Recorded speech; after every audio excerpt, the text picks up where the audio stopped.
Morning guys, Karen Langston from Parents & Co. Friday, fun Friday already, yay, another week down, my goodness, how quickly do they seem to go by. But I'm finishing the week on talking about sleep and illness. So, you know, it's inevitable that your little ones are going to get sick at some point. At some point. I mean, normally during the winter, you know, sickness is with colds and things is normally a little bit worse. But, you know, there are going to be times where they get poorly. And, you know, a lot of parents, you know, stress to me that they're really worried about their sleep success when little ones, you know, get poorly.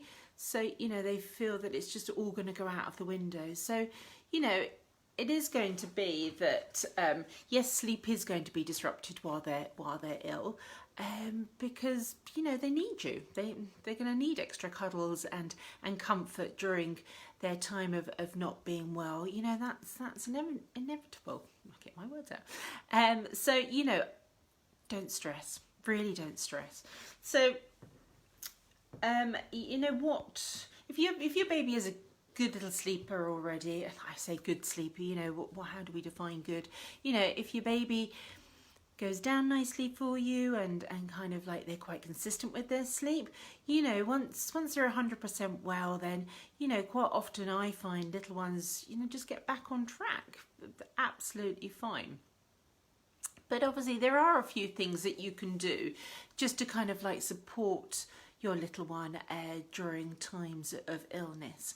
So what I always say is to try and maintain nap and bedtimes as much as you can. You know that's good for little ones because it's giving them the cues that sleep, you know, it's their regular kind of sleep time. What you might find is that, you know, they sleep a little bit more while they're not well. I tend to find that they do sleep more, but they wake a lot more frequently as well. So, you know, just be prepared for that. So if, you know, they normally nap for an hour in the morning, but actually, you know, you're finding that they're wanting to sleep longer in that morning nap, well, absolutely fine. You know, go with your gut instinct. If they need that little bit longer, kind of like at nap times, because their nights are quite disruptive and they're waking more frequently, then that's absolutely fine. One thing I would say is, though, that during their awake windows, when they're not well, you know, just make sure that, you know, they are having a little bit of kind of some form of activity time, whether if they're really poorly, even if that's just kind of sitting on you and you're singing to them or you're just looking at books together, you know, make sure before they go back down for another sleep that they are actually having some good awake time as well, you know, during their time of illness. You may find that babies, and definitely they do, you know, babies do need extra cuddles. And actually, you know, trying to get them to sleep might be that you have to rock them, that you have to cuddle them. They may even sleep on you. And again, absolutely fine. You know, while they're poorly, they just, as I said in the beginning, they just need you. So, you know, you really just need to kind of like go with kind of like your gut feeling of what they actually need.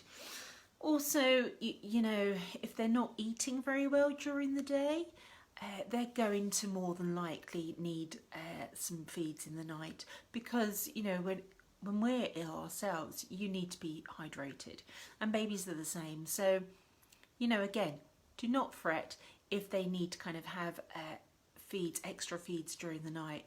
Again, once they're well, you know, this will pass, but we want to keep them hydrated. So definitely you might find kind of they're needing some extra feeds, and again, that's absolutely fine. Thinking about kind of trying to provide some comfort for your little one kind of like during their period of illness. So, you know, if they've got a high temperature,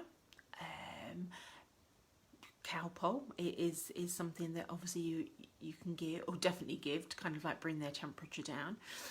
If they've got a cold, I tend to find that with babies in particular, because it's really hard for them to breathe, and it can, you know, affect their feeds as well, is a little saline spray. You know, you can get them. I mean, I've just got one here, a little Cowpole one, but you know that there's lots kind of on the market that you can buy, but the saline sprays are really good. Also, if they're really snotty, you can get the little snot suckers, which again, you know, can just help them before a feed or kind of going off to sleep.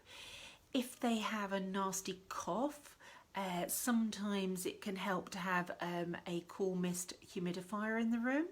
Just helps. Or, you know, if you haven't got a humidifier, going into a steamy bathroom can really help as well. One of mine used to occasionally get croup, and you know, apart from kind of going outside sometimes like helps, but if it's in the middle of the night, you don't always want to kind of go outside if it's in the winter. I used to find sometimes just going into the bathroom and running the taps and the shower kind of like helped with the steam. So going into a steamy bathroom can sometimes really help. And you know, you're going to have lots of patience, and as I said, because they're going to want some extra snuggles.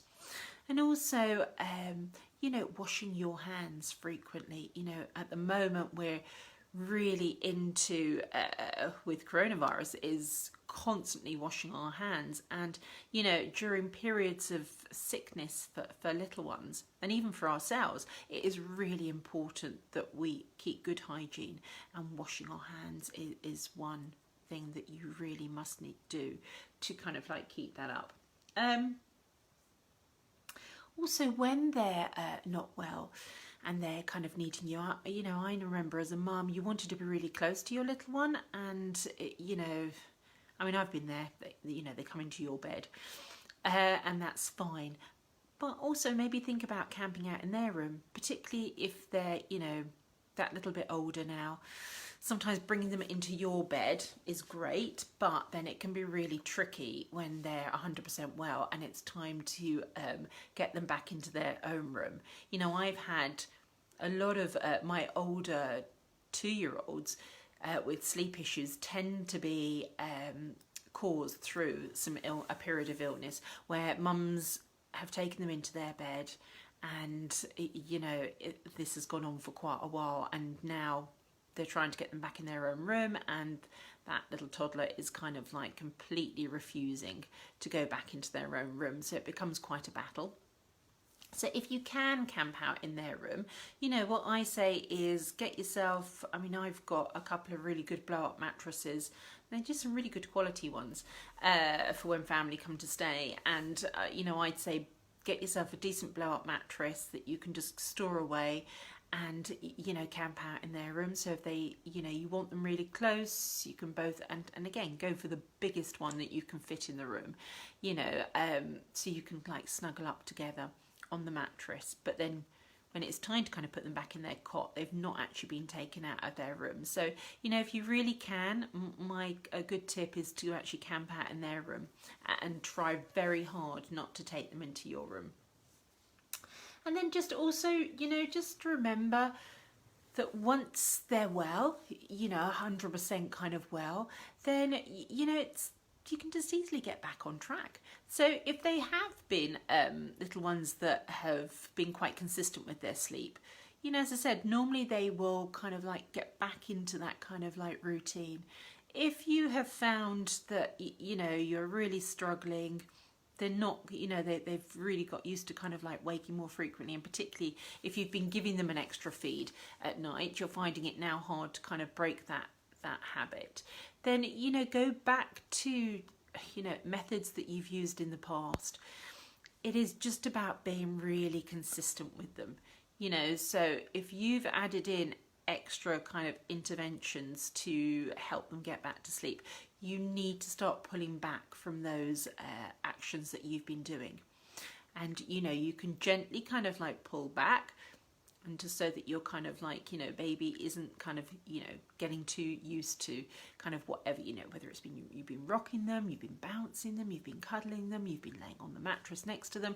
So, you know, if you gradually kind of start weaning yourself off those interventions, then, you know, sleep success will come again. So I hope you found those kind of tips useful on baby illness and sleep. I will see you again next week. I hope you... Oh, my goodness, it's Bank Holiday Monday next week. I just forget, don't you? It just all feels very much the same. So, I might be on Monday, just because actually, to be honest, you know, Monday is pretty much the same as you know, any other day to me, even though it's supposed to be bank holiday. But next week I'll have some new little topics that I will be chatting to you about. Again, if you've got anything that you want some help and support with, then do send me a message. More than happy to kind of discuss something that you're finding is an issue or a concern. If you want some one-to-one support, then also get in touch. You know, I you know, offer kind of like, you know, some free kind of chats, but if you need a little bit more individual kind of like help and support, maybe with your sleep, then you know, I've got some really great kind of packages that I'm offering at the moment. So I'll look forward to seeing you next week, and have a great weekend. Bye for now.